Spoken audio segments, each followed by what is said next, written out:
लोकसभा चुनाव का पहला चरण समाप्त होने के बाद बाकी चरणों के लिए प्रचार तेज हो गया है। सभी राजनीतिक दलों के वरिष्ठ नेता देश भर में रैलियां कर रहे हैं। प्रधानमंत्री नरेंद्र मोदी आज दक्षिण भारत के चुनावी दौरे पर रहेंगे। प्रधानमंत्री आज तमिलनाडु और कर्नाटक में चुनाव प्रचार करेंगे। वो पहले थेनी में और उसके बाद रामनाथपुरम में जनसभा को संबोधित करेंगे। रामनाथपुरम की रैली में प्रधानमंत्री शिवगंगा, तूतुकुड़ी, तेनकासी और रामनाथपुरम सीटों पर चुनाव लड़ रहे गठबंधन के उम्मीदवारों के लिए प्रचार करेंगे। तमिलनाडु के मुख्यमंत्री और उप मुख्यमंत्री भी रैली में शामिल होंगे। तमिलनाडु की सभी सीटों पर दूसरे चरण में मतदान होना है। इसके बाद प्रधानमंत्री कर्नाटक का दौरा करेंगे। वो कर्नाटक के मंगलुरु और बेंगलुरु में जनसभा को संबोधित करेंगे। कर्नाटक में 2 चरणों में मतदान होना है, जिसमें कर्नाटक में पहले चरण के लिए मतदान 18 अप्रैल को होगा। बाकी दूसरे चरण में 23 अप्रैल को वोटिंग होनी है। और कृति मिश्रा हमारी संवाददाता हमारे साथ जुड़ी हुई है। फिलहाल हम उनका रुख करेंगे। कृति, अब दूसरे चरण का मतदान 18 अप्रैल को है और इसके लिए लोगों को लुभाने के लिए तमाम पार्टियां पूरी कोशिश कर रही हैं। आज प्रधानमंत्री नरेंद्र मोदी तमिलनाडु के साथ साथ कर्नाटक में भी प्रचार करते नजर आएंगे। किस तरह की सरगर्मियां हैं दक्षिण के राज्यों में प्रचार को लेकर?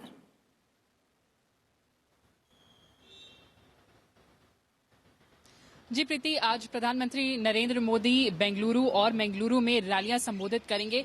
देखिए, कर्नाटका बीजेपी को विश्वास है कि जहां 2014 के चुनाव में, लोकसभा चुनाव में पार्टी को 17 सीट मिली थी, वहीं इस बार 2019 में पार्टी को विश्वास है कि जिन 27 सीटों पर वो कंटेस्ट कर रही है, उसमें से उसका कन्वर्जन रेट तकरीबन 20 से 21 सीटों का होगा। ऐसा इसलिए बीजेपी का मानना है क्योंकि बीजेपी कहती है कि प्रधानमंत्री नरेंद्र मोदी की लोकप्रियता कर्नाटका में जबरदस्त है।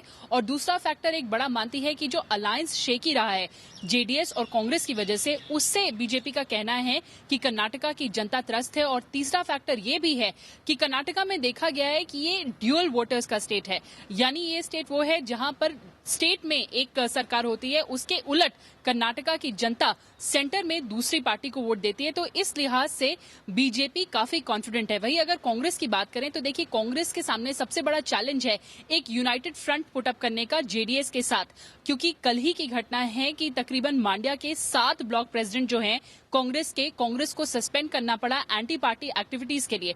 उसका रीजन ये है कि जो पूरा ओल्ड मैसूरू रीजन है, जहां पर मांड्या, हासन, चामराजनगर जैसी जगह हैं, जो कंस्टिट्यूएंसीज हैं, वहां पर सालों से जेडीएस और कांग्रेस के बीच में सियासी प्रतिद्वंदिता रही है। और ऐसे में जहां कार्डर्स एक साथ आ रहे हैं, उनमें कहीं ना कहीं बगावती सुर सुनाई दे रहे हैं, क्योंकि सालों से वो एक दूसरे के खिलाफ लड़ते रहे। तो ऐसे में बेहद महत्वपूर्ण है कांग्रेस और जेडीएस के लिए कि वो एक महत्वपूर्ण तरीके से अपने जो कार्डर्स हैं, अपने जो पार्टी कार्यकर्ता हैं, उन पर एक यूनिटी का मैसेज दें। तो इस लिहाज से बेहद अहम है आज कांग्रेस प्रेसिडेंट राहुल गांधी की भी रैली। कर्नाटक में गठबंधन सहयोगी जेडीएस उम्मीदवार निखिल कुमार स्वामी के लिए प्रचार करते राहुल गांधी भी नजर आएंगे। फिलहाल बहुत बहुत शुक्रिया कृति, इस जानकारी को हम तक पहुंचाने के लिए आपका। और इससे पहले प्रधानमंत्री नरेंद्र मोदी ने कल महाराष्ट्र, कर्नाटक और केरल में जनसभाओं को संबोधित किया। कर्नाटक में उन्होंने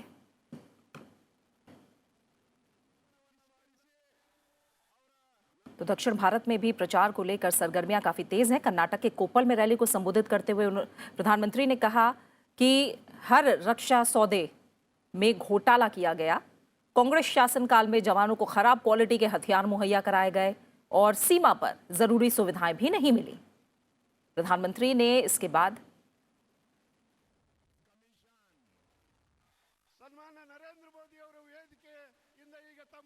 जेडीएस, कांग्रेस और इनके महामिलावटी दल हमारे देश की सुरक्षा को कोई महत्व नहीं देते। यही सोच है जिसकी वजह से इनके हर रक्षा सौदे में कोई न कोई घोटाला होता रहा। यही सोच है जिसकी वजह से हमारे जवानों को ये खराब क्वालिटी के हथियार मुहैया कराते हैं। यही सोच है जिसकी वजह से हमारे वीरों को सीमा पर जरूरी सुविधाएं नहीं दी जाती। यही सोच है। और प्रधानमंत्री ने महाराष्ट्र के अहमदनगर में भी चुनावी रैली को संबोधित किया। प्रधानमंत्री ने कहा कि आज दुनिया भारत को महाशक्ति मानती है, लेकिन पहले जब 10 साल तक एक सरकार थी तो देश में निराशा थी। उन्होंने कहा कि चौकीदार ने आतंकियों में डर बैठा दिया है। चौकीदार उन्हें पाताल में से भी निकालकर सजा देगा। उन्होंने कहा कि यही विश्वास मेरी ताकत रहा है जिसके दम पर कड़े फैसले मैं ले पाया। एक तरफ हमारे संकल्प है, वहीं दूसरी तरफ कांग्रेस एनसीपी के ढकोसले हैं। एक तरफ पानी के लिए महायुति सरकार के काम है, तो दूसरी तरफ कांग्रेस सरकार में हुए घोटाले और अजीत परिवार के शर्मनाक बयान है। ऐसे ही अपराधों की वजह से देश के लोगों ने कांग्रेस का मन और कांग्रेस की नीयत को अच्छी तरह जान लिया है, पहचान लिया है, और इसलिए अब जनता ने ही नया नारा दे दिया है, कांग्रेस हमेशा के लिए हटाओ, कांग्रेस हमेशा के लिए हटाओ, तभी देश में गरीबी दूर होगी। वहीं उत्तर प्रदेश में भी प्रचार को लेकर हलचलें तेज हैं। बीजेपी अध्यक्ष अमित शाह आज उत्तर प्रदेश के चुनावी दौरे पर हैं। बीजेपी अध्यक्ष अमित शाह आज उत्तर प्रदेश के बदायूं और शाहजहांपुर में जनसभा को संबोधित करेंगे। अमित शाह पहले बदायूं के इस्लामिया इंटर कॉलेज में जनसभा को संबोधित करेंगे और इसके बाद वो शाहजहांपुर के रामलीला मैदान में जनसभा को संबोधित करेंगे। वहीं कांग्रेस अध्यक्ष राहुल गांधी आज कर्नाटक के दौरे पर रहेंगे। मंड्या संसदीय निर्वाचन क्षेत्र के कोलार, चित्रदुर्ग और केआर नगर में पार्टी की चुनावी रैलियों को संबोधित करेंगे। वो मांड्या में गठबंधन वाले जनता दल सेक्युलर के उम्मीदवार निखिल कुमारस्वामी के लिए भी चुनावी रैली को संबोधित करेंगे। कांग्रेस महासचिव प्रियंका गांधी आज फतेहपुर सीकरी में रोड शो करेंगी। वो प्रदेश कांग्रेस अध्यक्ष राज बब्बर के साथ 87 किलोमीटर लंबा रोड शो करेंगी। इस निर्वाचन क्षेत्र में राज बब्बर का मुकाबला बीजेपी के राजकुमार चाहर से है। एसपी बीएसपी गठबंधन ने देबाई के बीएसपी विधायक गुड्डन पंडित को बतौर लोकसभा उम्मीदवार मैदान में उतारा है।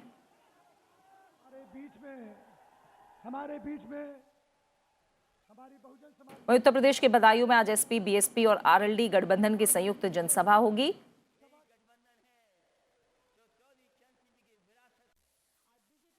और दिल्ली के मुख्यमंत्री अरविंद केजरीवाल साउथ गोवा में रैली को संबोधित करते नजर आएंगे। और उत्तर प्रदेश की राजधानी लखनऊ से हमारे साथ जुड़े हैं हमारे संवाददाता नविक्रम सिंह। नविक्रम, अब देखें तो उत्तर प्रदेश में प्रचार को लेकर हलचलें तेज हैं और दूसरे और तीसरे चरण के लिए रफ्तार पकड़ चुका है प्रचार। अमित शाह बदायूं में और शाहजहांपुर में रैलियां करेंगे, तो बदायूं में हमें एसपी बीएसपी और आरएलडी की साझा रैली भी दिखेगी। फतेहपुर सीकरी में प्रियंका गांधी रोड शो करेंगी। किस तरह की हलचलें रहने वाली हैं?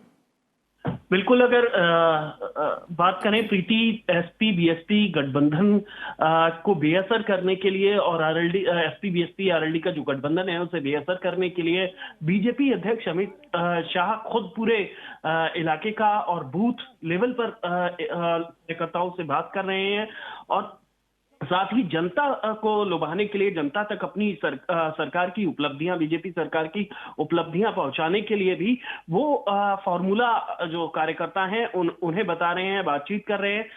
बदायूं, आपको बता दूं कि बदायूं में पिछली बार 2014 में धर्मेंद्र यादव बदायूं से जीते थे, जो कि समाजवादी पार्टी के उम्मीदवार थे।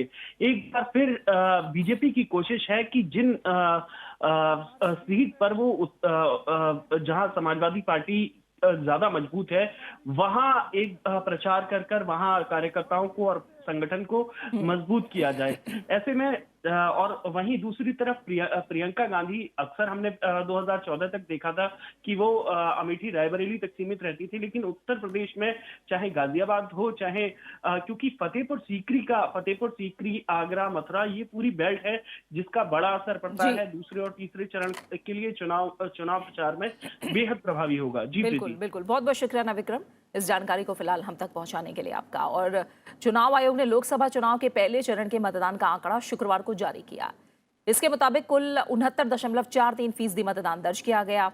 हालांकि इसमें थोड़ा अंतर हो सकता है क्योंकि कुछ पोलिंग पार्टियां वापस नहीं लौटी हैं। गुरुवार को हुए मतदान में पुरुषों का वोटिंग प्रतिशत 72.12 था, जबकि 71.93% महिलाओं ने अपने मताधिकार का प्रयोग किया। हालांकि तीसरे लिंग का वोट प्रतिशत 17.94% रहा।